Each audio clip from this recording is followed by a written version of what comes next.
یہ بات ہی آپ چھوڑ دیں کہ کوئی آپ کو کچھ کہے گا نہیں، یہ چھوڑ دیں۔ مخلوق تو اس طرح کی بات ڈھونڈ کے لاتی ہے کہ انسان پریشان ہو جاتا ہے کہ یار میں یہ کر سکتا تھا، میں نے کیا نہیں، اور جو میں نے کیا نہیں وہ تو نے میرے کھاتے ڈال دیا ہے۔ دو لوگ بیٹھے تھے نا حرم مکہ میں، ایک صاحب کہہ رہے تھے کہ میرے اوپر وہ بدر میں جو قتل ہو گئے کفار، ان کا ذکر چل رہا تھا، تو دونوں گفتگو کر رہے تھے بدر میں ہمارے اتنے لوگ مسلمانوں نے مار دیے۔ تو ایک ان میں کہنے لگے کہ اگر میرے اوپر قرض نہ ہوتا اور میرے چھوٹے چھوٹے بچے نہ ہوتے تو میں تو تلوار لے کے جاتا اور مدینہ شریف جا کے معاذ اللہ بدلہ لے آتا۔ دوسرا کہنے لگا میں دیتا ہوں نا تیرے بچوں کا خرچہ بھی اور میں تیرا قرضہ بھی اتارتا ہوں، تو جا۔ اس نے کہا پکی بات ہے؟ کہا ہاں، قرضہ بھی میں اتار دوں گا، تیرے بچوں کا خرچ بھی اٹھاؤں گا، تو جا۔ اس نے خنجر تیار کیا، تلوار تیار کی، گھوڑے پہ بیٹھا، گلے میں وہ تلوار اس نے اپنے ڈالی اور مدینہ شریف آ گیا۔ اتفاق کی بات یہ کہ ملاقات حضرت عمر سے ہوئی۔ جناب عمر کہنے لگے مجھے تیری نیت ٹھیک نہیں لگتی، پکڑا کدھر آئے ہو؟ کہنے لگا میں تو بدر کے قیدیوں کے بارے میں بات کرنے آیا۔ فرمایا تلوار لے کے چل تجھے حضور کے پاس لے کے جاتا ہوں۔ نبی کریم کی بارگاہ میں لے گئے تو حضور فرمانے لگے کیسے آئے ہو، کیسے آنا ہوا؟ کہنے لگے جی میں تو بدر کے جو قیدی آپ کے پاس ہیں ان کی بات کرنے آیا تھا۔ تو حضور فرمانے لگے چل پھر باقی کی میں سناؤں۔ خیال آیا مسلمان نیک و بد پہچان جاتے ہیں، محمد آدمی کے دل کی باتیں جان جاتے ہیں صلی اللہ تعالی علیہ وسلم۔ فرمایا میں سناؤں؟ حضور کیا؟ فرمایا تم اور فلاں بن فلاں وہاں بیٹھے ہوئے تھے نا حرم مکہ میں، فلاں پہاڑ کے ساتھ ٹیک لگا کے، اور تم نے یہ کہا تھا نا کہ قرضہ نہ ہوتا، بچے چھوٹے نہ ہوتے تو بدر کے مقتولین کا میں بدلہ لیتا۔ یہ سارا کچھ طے کر کے پھر آئے ہو تلوار لے کے، اور یہاں کہتے ہو میں قیدیوں کے بارے میں بات کرنے آیا تھا۔ اس کے تو پسینے چھوٹ گئے، وہ تو بے حال ہو گیا۔ اس نے کہا اس کا تو سوائے اس کے اور میرے کسی کو نہیں پتا، اور اگر آپ کو پتا چل گیا ہے تو پھر آپ اللہ کے سچے رسول ہیں۔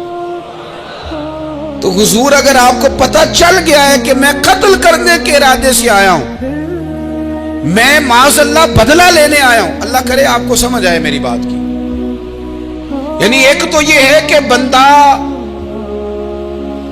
وہ پکڑا گیا ہے، اور ایک یہ کہ کسی کو پتا چل گیا ہے کہ یہ اس کام آیا ہے۔ پھر لوگ جب معافی دیتے ہیں تو بڑی کہانیاں سنا کے دیتے ہیں، ایسے نہیں دیتے۔ حضور اب آپ کو پتا چل گیا ہے تو کیا کریں گے؟ تو حضور فرمانے لگے تو بتانا تیرے ساتھ کیا کریں۔ اس نے کہا کہ میں نے سنا ہے آپ معاف بڑا کر دیتے ہیں۔ یعنی یہ گھر سے کوئی پیار کرنے نہیں آیا، پھولوں کا گلدستہ لے کے نہیں آیا، تلوار لے کے آیا، لیکن یہ میرے محبوب کا حوصلہ ہے، اور آیا بھی عین مسلمانوں کے بیچ ہے، جو چاہیں اس کے ساتھ کر سکتے ہیں۔ اس نے کہا معاف کر دے، تو حضور نے فرمایا جا میں نے معاف کیا۔ حضور نے معاف کیا۔ وہ کہتا حضور معاف کر رہے تھے اور رب میرے دل میں ایمان کو تازگی عطا فرما رہا تھا۔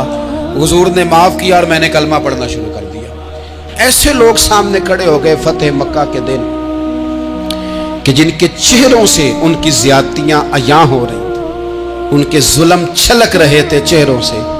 حضور کے سامنے کھڑے ہیں، کانٹے بچھانے والے بھی، روڑے مارنے والے بھی، گلے میں رسیاں ڈال، سارے کھڑے ہیں۔ حضور نے فرمایا بتاؤ تمہارے ساتھ کیا سلوک کروں؟ انہوں نے کہا آپ کریم ہیں۔ تو حضور نے پتہ کیا کہا؟ قرآن پاک میں ایک سورہ یوسف ہے، کچھ لوگوں کو لفظ یہ قصہ بھی بڑا برا لگتا ہے، تو اللہ فرماتے ہیں نحن نقص علیک احسن القصص، محبوب ہم آپ کو ایک سونا قصہ سنانے لگے۔ اس کو اللہ نے قصہ کہا، سونا قصہ، سورہ یوسف کو۔ تو سورہ یوسف کیا ہے بھلا؟ ذرا انداز دیکھیے سورہ یوسف کا۔ پہلے حضرت یوسف لاڈلے ہیں باپ کے، لاڈلے، پھر اسی جناب یوسف کے منہ پہ تماچے ہیں، پھر وہی جناب یوسف کنویں میں ہیں، پھر کنویں سے بچ گئے۔ کنویں میں گرا بھی بندہ کبھی بچتا ہے، بچ گئے، اللہ کی شان ہو تو بچ جاتا ہے، بچ گئے۔ فرماتے ہیں میں نے سمجھا بچ گیا ہوں، جب بچ گیا تو بڑی تکلیف ہوئی۔ بھائیوں نے کہا ہمارا غلام ہے، ہم نے بیچنا ہے۔ سگے بھائیوں نے بیچا، جو باپ کی طرف سے سگے تھے بیچا۔ فرماتے ہیں میں بکا، اب بڑا پریشان تھا کہ یار کبھی آپ غور کریں نا کسی کا ریٹ لگ جائے.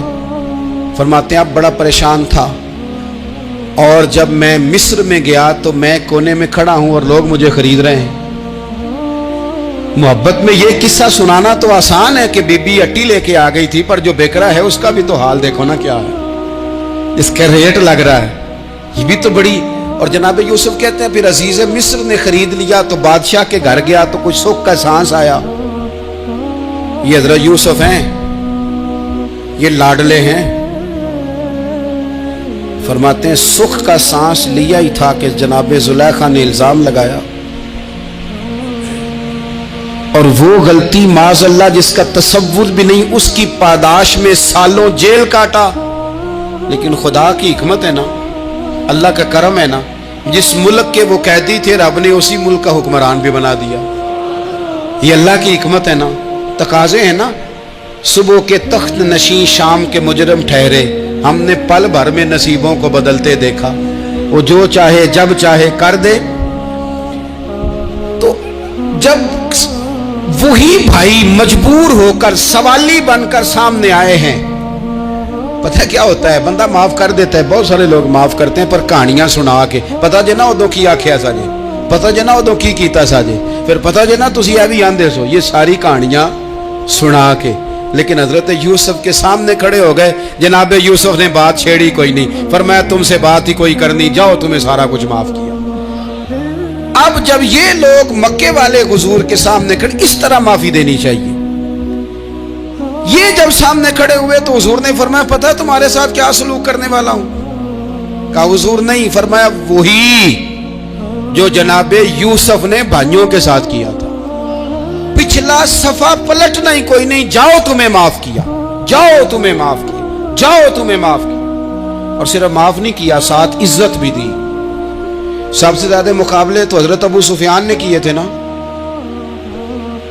آخر تک وہ آئے تھے. آج وہ کلمہ پڑھ رہے ہیں، سردار ہیں، کلمہ پڑھ رہے ہیں. تو نبی پاک نے صرف معافی نہیں دی، عزت بھی دی.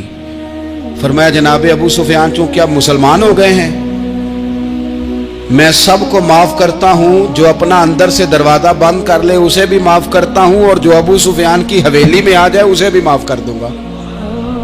تو ابو سفیان وہ کہتے میں حیران ہی ہو گیا کہ اتنی بڑی بات، معافی بھی دی اور ساتھ عزت بھی دی. تو آج جو سبق آپ کی خدمت میں نے عرض کیا ہے، اس کو آپ امید ہے یاد رکھیں گے. ایک تو یہ کہ معافی مانگ لیں. اگر کسی جگہ ہمارا معافی مانگنا اگر ہم سمجھتے ہیں، ہمارا دل ضمیر گواہی دیتا ہے کہ مجھے معافی مانگنی چاہیے تو معافی مانگیں. اور دوسرا پھر معافی دیں بھی، اور معافی دیں، سیاسی صلح نہ کریں. معافی دیں تو پھر واقعی دیں، دل سے دیں. اور آخری بات یہ کہ جس طرح ہم نے لوگوں سے معافی لینی ہے اور معافی دینی ہے، اسی طرح جہاں ہم سے شرعی قباحتیں ہوئی ہیں، اخلاقی کمزوریاں ہوئی ہیں، ایک بات تو اچھی طرح سمجھ لیں کہ نفل پڑھنے سے حقوق العباد نہیں معاف ہوتے، وہ بندے سے معافی مانگنے سے ہی ہوتے. ساری رات کو بندہ تسبیح پڑھے اور کہے کہ میں نے اماں کی نافرمانی کیا تو معافی ہو جائے گی، نہیں، وہ اماں ہی معاف کرے گی تو معافی ہوگی، وہ ابا ہی معاف کرے گا تو پھر ہی معافی ہوگی. میں پرسنلی بعض چیزوں کو نوٹ کرتا ہوں اور مجھے ان کا بڑا خیال رہتا ہے. میں محسوس کرتا ہوں کہ نہ چاہتے ہوئے بھی ہمارے رویے سے بعض لوگوں کو تکلیف ہوتی ہے، نہ چاہتے ہوئے. تو حقوق العباد کے مسئلے میں ہم زیادہ کمزور ہو جاتے ہیں. آج یہ سوچنا ہے کہ وہ جو میری ذمہ داریاں ہیں، جو شریعت نے، دین نے، اسلام نے، اور کچھ میں نے خود کہیں شاگرد بن کر، کہیں ارادت مند بن کر، کسی جماعت کا ممبر بن کر، کسی مسجد کی ذمہ داری لے کر، کسی ویلفیئر کام کی ذمہ داری لے کر، کسی غریب کی ذمہ داری لے کر، کسی مزدور کی ذمہ داری لے کر، جو میں نے اپنے اوپر خود چیزیں ضروری قرار دے لی ہیں، میں ان میں کہاں تک کامیاب ہو سکا ہوں. اپنی ذمہ داریوں کا حضرت معاویہ بن خدیج رضی اللہ تعالیٰ عنہ ایک صحابی ہیں، وہ فرماتے ہیں کہ مجھے حضرت عمر نے کہیں بھیجا تھا جہاد کے لیے، تو میں وہ کامیابی کی خبر لے کر دوپہر کو لوٹا. تو عرب شریف کے اندر چونکہ گرمی زیادہ ہوتی ہے، میں نے مناسب نہیں سمجھا کہ میں حضرت عمر کو دوپہر کو جگا کے خبر دوں کہ حضور بے فکر ہو جائیں، اللہ نے کامیابی دے دی. میں نے شام ہونے کا انتظار کیا. یہ ان کے اچھے اخلاق کی علامت.